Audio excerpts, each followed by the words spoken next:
Hey, good morning to you on the West Coast, and good afternoon to those of you on the East Coast. I'm glad you're able to make it here to LinkedIn Live.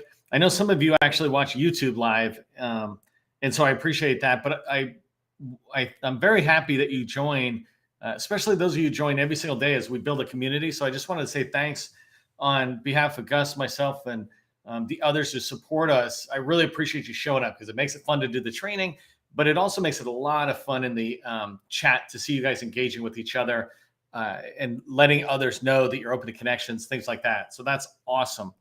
We've got a fun training today about how to find points of contact in federal agencies. Just want to close off that little ticker there. But if you don't know who I am, my name is Neil McDonald. I'm the president of the GovCon Chamber of Commerce. And every day I do these LinkedIn Lives as a way to teach you process and procedures for achieving success in the federal market. Since 2018, I've been teaching people just like you that government contracting is not a secret, it's just a process, right? And when I spent 20 years as a small business owner, I had success because I was good at sales, but I never really understood the process. It wasn't until I sold my last company and I began to really document the process that just it became an epiphany to me. I'm like, I wish somebody would have told me when I was a small business owner and when I was actively doing sales. And so that's what we try to bring to you each day. Process, as you know, is from A to Z. There's all these steps, and when you follow process, you'll achieve the success that you're looking for. And today, I want to talk to you about how finding people at an agency that you can reach into and talk to, building relationships with, et cetera. That's just a process. When you keep it in your mind that it's a process, and processes generally have a foundation of skills beneath them. You just need to develop the skills. You'll be able to understand the process and then repeat the process over and over for success. So that's what we're excited about talking today, or excited to talk about today. Before we get started, I do want to let you know that Gus and I love LinkedIn and we love connecting with you. So if we're not connected with you, we're going to reach out and connect with you. You're going to see me do it right away. Often I do connections and I have a whole message, but if you're in here, I might just connect with you right away and save the message for another time, since we're already connecting just by you coming here today. But I also want you to let others know in this community whether you're open to connecting. So if you're open to connecting with others on LinkedIn, just put in the chat right now, open to connecting. And while you do that, I'm just going to get my slide lined up. So open to connecting in the chat. Okay, so today's topic, again, is how to find federal agency points of contact, right? How do you find people that you can reach out to and begin to develop relationships? Before we get too much farther, I want to make sure we're on the same page of why it's valuable, right? Sometimes we might think it's understood. And one of my favorite lines out there is that the biggest problem with communication is the illusion that it took place at all. The biggest problem with communication is the illusion that it took place at all. And to me, what that means as it relates to this is I might make the assumption that you know why it's valuable to reach out to points of contact, but maybe you don't, right? And so I want to give you these ideas, but they're also designed to have you think about, well, why do you want to reach out to agencies today? Like, what's some of your chief reasons? And so let me just give you a couple of reasons, actually 10, not a couple, but 10 reasons I think it's really important to reach out to agency points of contact. So number one, by reaching out, you'll be able to do your homework, right? You want to do your research. Everybody tells us we need to do our homework before we knock on an agency door. Well, so that's one reason to get to know people. They will help you do more homework as you knock on more doors. The second reason is you want to learn how to start working with an agency. Maybe you're just trying to figure out, what are you guys' processes? How do you like us interacting with program office folks, et cetera. Number three is you want to introduce your company, right? This is one of the first calls you ever make with any brand new relationship, is an introduction call. And so you want to introduce your company to that agency point of contact. Number four, you want to learn about new opportunities. One of the biggest values of relationships is that you will be able to hear about new opportunities, right? And so that's a reason to get to know these small business points, or these points of contact at agencies. Number five, you want to talk with program offices about your solution or product. Jen, who's in our community, was telling me about how her company had repackaged some of their services into a kind of more of a product offering. Well, the next step for them is to get into points of contact and talk with points of contacts at agencies so that they can learn about what Jen's company is forming. So talking about your solution or your product. The other reason, especially as it relates to capture and an individual opportunity, is you want to get in and uncover or discuss pains and objectives, right? These are two major portions in a proposal that you're addressing. You're addressing the pains they have and how your solution can fix it or help avoid that pain in the first place, or they're trying to achieve a certain set of goals that you can help them with. And so you want to get in and uncover those pains and goals. Another reason, number 7, is that you want to learn the procurement process. I've said this before, my favorite agency for this is USDA. They have a huge roadmap. It's got like 30 or 40 steps on it, and it's color coded. When you look at it, you can really see how an acquisition, right, an opportunity goes from the very beginning concept portion, and I don't mean a formal concept, but like somebody's just got to brainstorm. It starts here, and they show how it moves through and how it might go into legal, or it might go into the small business program or small business office, all these different stages. And the reason I like that is because then I can ask them, well, for this requirement, this opportunity, where is it in that roadmap? And when they have a roadmap they can define to you, then theoretically they can tell you where that opportunity is, which helps you with planning. And so you want to learn their procurement process is another great reason to be talking to these folks.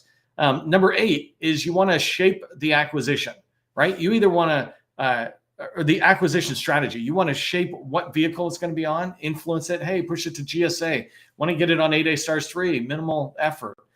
Or you want to push it to a set aside. I really think this could go woman-owned small business. We're a woman-owned small business firm, and so I want to be pushing it that way, and you might as well.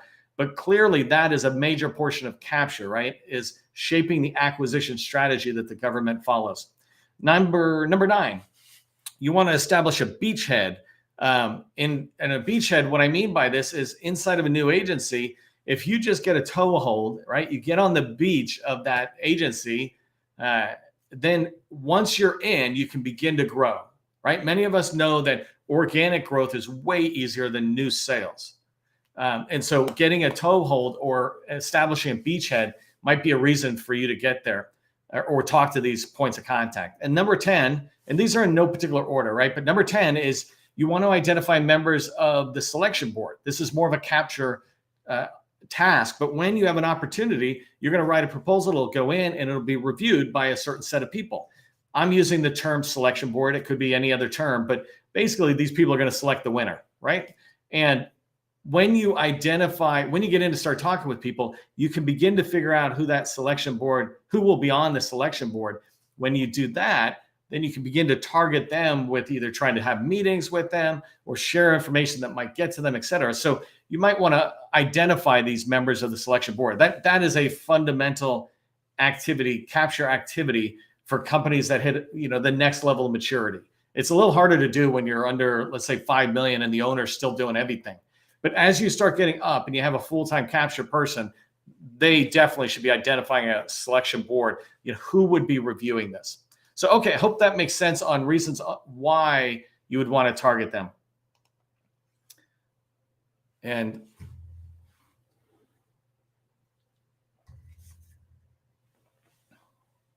it's Jen Falcone. Somebody found the Jen I was saying. Okay, so let's talk about why let's take this a little further into targeting, right? I want to back up. I talked about why we want to reach out to agency POCs. But now let's talk about where targeting fits in. Many of you have been to my training before. I'm going to say something that you should remember. And for some of you, this is new, but it doesn't matter whether you've heard it before or it's new. You want to keep hearing it. I want to keep hearing it as I go forward because it drives forward this 7-step process for federal revenue. If you want sales, you need to write more proposals. If you want to write more proposals, you need more opportunities in your pipeline. If you want more opportunities in your pipeline, you need more relationships where you're hearing about opportunities outside of GovWin, right? Where your competitors all hear about it. You want to hear about it from teammates. And in this case, you want to hear about it from agency POCs. In order to have more relationships, you need to pick up the phone and start calling people or other related activity. That's called outreach. But before you can do outreach, you need to know who you're targeting. You want to identify finding the right people to call, right? It's not just about calling people. You want to call the right people. And so that's where targeting fits. That's where today's training fits, is helping you prepare to do the outreach. I believe once you start doing the outreach, you will develop relationships, fill your pipeline with opportunities that fit for you, be able to get proposals out the door, and you'll be winning all day long, or whatever's a normal, respectable time. No promises you win all day long, but guaranteed if you follow a process, you will begin to achieve what you expect to come out of that process. All right, so one of the things I said in other trainings, it's important for me to say it in all the trainings that are related for this message, but focus, focus, focus, right? In real estate, they say it comes down to three things: location, location, location. Well, in government contracting, in my opinion, it comes down to focus, focus, focus. When I talk about focus, in this case, I'm talking about focusing on a single core competency. In fact, if you haven't done it already, in the chat, put your company name and your core competency, 2 or 3 words, so other people can know what your core competency is. If you don't focus on a core competency, those 2 or 3 words, then what happens is you tend to build a list of people you might outreach to that are never going to be able to help you. And so when you focus, you begin to identify only the people that fit in your world or would be able to help you meet somebody who fits in your world. So again, before you start reaching out to an agency, your first task before you start trying to find points of contact is just really make sure you know your 2 to 3 words, so it speeds up your research effort. If you understand what I'm talking about here, as focus is important to your success in targeting and leading all the way to sales, if you understand that part, put focus in the chat. Let me know you're tracking on that. I'm only distracted occasionally by chat, and as soon as I share my screen, I won't see it at all. But I just saw somebody coming in off the YouTube doing chat, and I like that, because I'm definitely a LinkedIn snob, but I love the fact that our message and our training is reaching people on YouTube as well.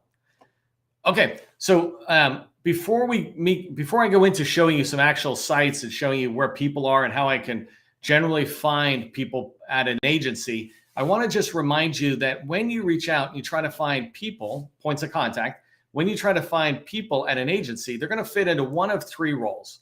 They're going to be a focus of receptivity, meaning that they're prepared to help you navigate their organization, and they're prepared to listen about your organization, your company, and understand a little more. So focus of receptivity.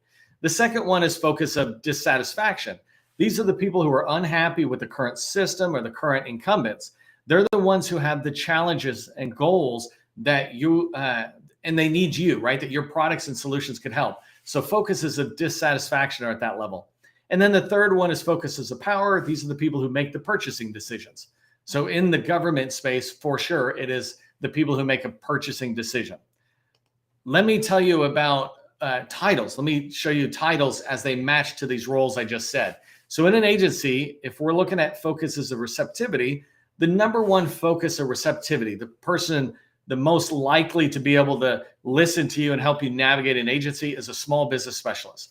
If you haven't done this already, go to www.govconchamber.com and download the directory we have in there of federal small business specialists, right? There's over 1,000 names of agency small business specialists. And it includes over 100 names of large prime small business liaison officers, kind of their equivalent, right? SBLOs. So go download that directory if you haven't done it. You can see my website that I just mentioned right there on the screen.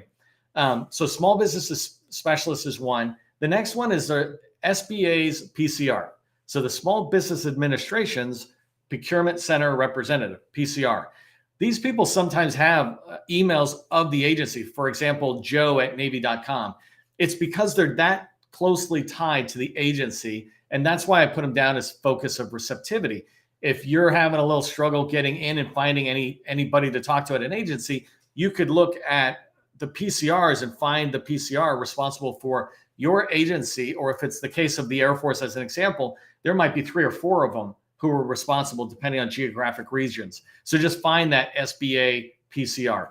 And the last one I just want to mention is the inside of many agencies, they have program offices, and there's a like a program manager or a program director in charge of the office, and then there's a deputy director or a deputy program manager.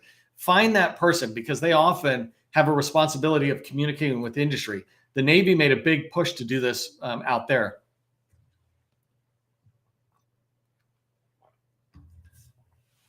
So focuses of receptivity. Next one is focus of dissatisfaction. So these are the people who have the challenge, basically. And there's two groups you want to pay attention to. One are the program office folks, right? These should be pretty clear to you. And in a minute, I'll show you, but you can think about it. If you're selling HR related services, then the HR department is your program office, basically, right? So those program office people are one group of focuses of dissatisfaction. The second one are program office customers. And so if I'm targeting an IT department because I'm doing software development or network engineering or whatever, the IT department at an agency is my target customer, the target program office. But they support, let's say, the HR department or the finance department with their needs. Those departments use IT tools that are managed by this IT department. So my focuses of dissatisfaction are both the primary, the IT department, and the secondary end users out there, if you will. And these are the customers of my program office. So hopefully that makes sense. Focuses of dissatisfaction. And then the last one is focus of power.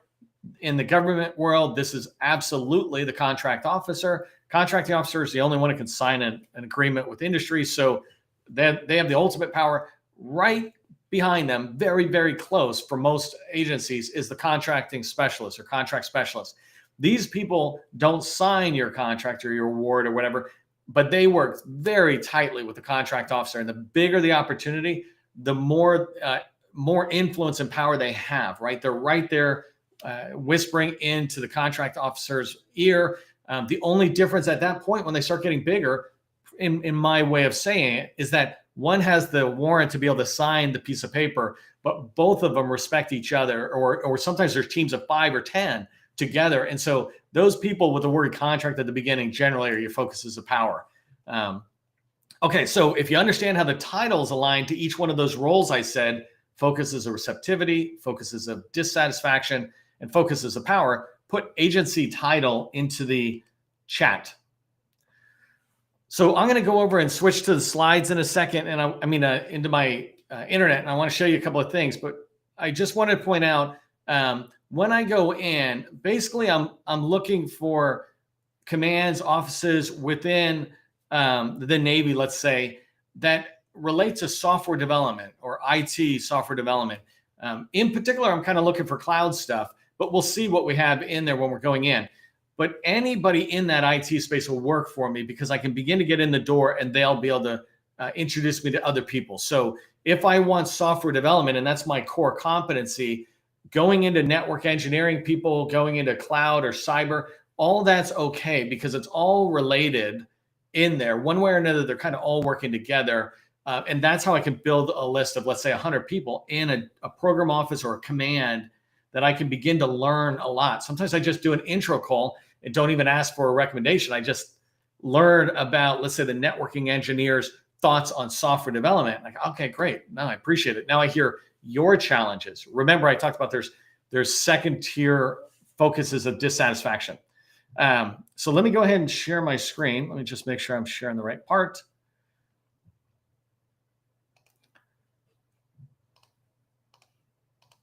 Okay, so I'm inside of here. I'm just going to be looking to make sure. So I got 10 minutes left, right? And I want to be able to go pretty fast. I've done other trainings that really dig into this from other angles, but what I wanted to show you was a quick process that I used to find people in an agency. So here's an example. I want to go into PEO Digital. These guys are in the Navy in a system command or a buying command called NAVWAR, Naval Information Warfare Center. So this NAVWAR at the top. I know that under the Navy, PEO Digital and Enterprise Services, based on my research, does a lot of what I'm looking for, right? I mean, I can look right here in about, I've already done this, so I don't want to spend time with you on it. But I'm looking in here and I'm saying, okay, I want to move forward. But as you look at NAVWAR, you see it broken down, and I can reach out to NIWC Atlantic. I'm trying to go down to the smallest level sub-command or sub-unit, if you will. PEO Digital is actually still really big. I'm coming down even further. By the way, if you don't know this, PEOs, they kind of are dotted lines sometimes to like NAVWAR, but they actually report to some assistant secretary, I think, of the Navy. And so they stand out on their own, but they work very closely with the system commands. In this case, though, I want to go to NIWC Atlantic. I'm doing some research. I'm like, yeah, this is who I want. And I'm just showing you the part where I'm going, how do I go find names and numbers? Because there's not a lot on the website, but I want to go out and start hunting things down. And so the first thing I want to show you, if you can see at the top, let me see if I can zoom in. I typed in just NIWC Atlantic. And then here, if you don't know this tip, you can type in file type : PDF. When you do that, the only results that come back are PDFs. This is why I love, I'm able to share information out there, is because when I search for PDFs, right? I don't search for everything. And so in this particular case, let me zoom out a little bit. The first few results that came back automatically are giving me information that was interesting. One other thing, by the way, is that you see over here in Google, whatever your tool of choice is, but in Google, I can hit this tools button, and down here I can say, do I want, forever, Google search forever? No, I really generally start with, in the past year, what's out there that I can find so I can find relevant information. Anyways, looking at this stuff, I'm able to come into first thing I saw was an org chart. I'm like, well, that's pretty handy. That's exactly what I'm looking for, right? In here, I can begin to understand who's inside of NIWC Atlantic, right? So I might ignore these people over here because they're just officers in charge, et cetera. What I'm looking for is people related in one way or another to software development. And so as I start coming forward, some of the stuff I might be interested in is, so here's Robin Rourke. She's awesome. She'd be a focus of receptivity, so I'd be putting her down and reaching out. And then this network-centric development and integration, that looks interesting. Those words seem to match what I do. So I'm going to put Andrew Mansfield on there. I mentioned the deputy. This is not a deputy PEO, but this is a deputy for NIWC Atlantic. And so what I would do is I would put the deputy and the executive director down on my lists. And these are people I might put down as just focuses of receptivity.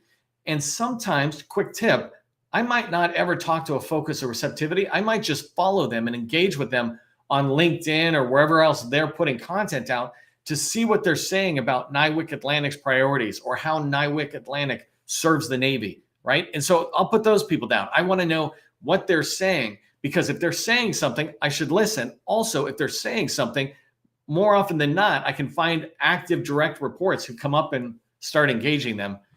So that's a good one.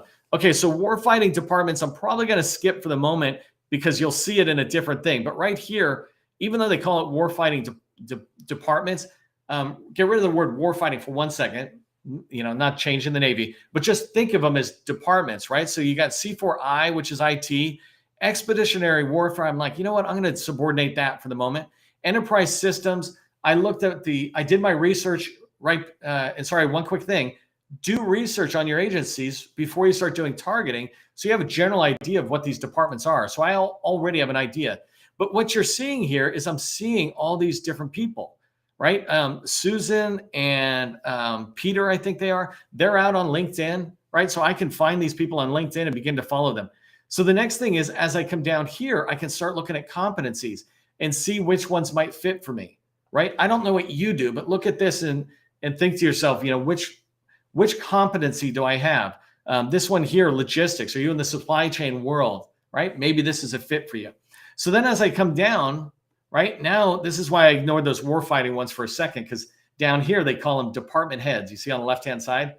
And so as I come across, I'm able to see these people. And the one tip I want to tell you before I move to the next tab here is that when I look at enterprise systems, for example, this is business enterprise systems. It's one of the places I really want to be because my application development is around business process improvement, business applications, helping you do the mission. And so I want to look at this stuff, and I see things like the enterprise business systems and data center. I know it says cloud hostings, and data center might actually just be where the servers are and not actual data. But these are people that I want to begin to try to find out who's actually the person in charge of these divisions, if that's what they're called. Yeah, divisions.